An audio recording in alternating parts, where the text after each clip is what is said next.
కానీ పట్టించుకోనట్టు దాటి వెళ్ళిపోతున్నాడు అంటే నిన్ను వదిలేశాడని అర్థం కాదు. ఇక ఎప్పటికీ నిన్ను పట్టించుకోవడని అర్థం కాదు. వినబడినట్టు ఏమీ ఆన్సర్ లేకుండా ఉన్నాడు అంటే వదిలేశాడని అర్థం కాదు. పిచ్చిదానా, నీకు చెవులు ఇచ్చినోడు వినుకుంటాడా? నీకు నోరిచ్చినోడు ఆయన మాట్లాడకుండా ఉంటాడా? నీకు చేతులు ఇచ్చినోడు తన చేతితో నీకు సాయం చేయకుండా ఉంటాడా? నీ మనసు, దాని అందలి పట్టుదల, నీ అందలి విశ్వాసము, నీ నిరీక్షణ, నీ తగ్గింపు, నీ ఎదురు చూపుని ఆయన పరీక్షించుకుంటాడు. పరీక్షించుకొని తమ్ముడు, పరీక్షించుకొని నీకు స్తోత్రం ప్రభువా అని సమీపానికి వెళ్ళు.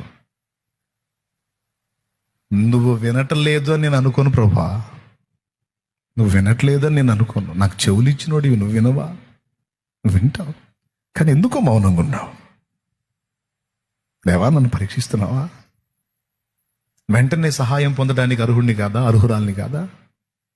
పర్వాలేదు నాయన. లేకపోతే నేను ఇంకా నలగవలసి ఉన్నదా?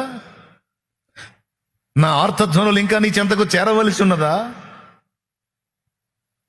పర్వాలేదు నాయన, నేను నిన్ను తృణీకరించను.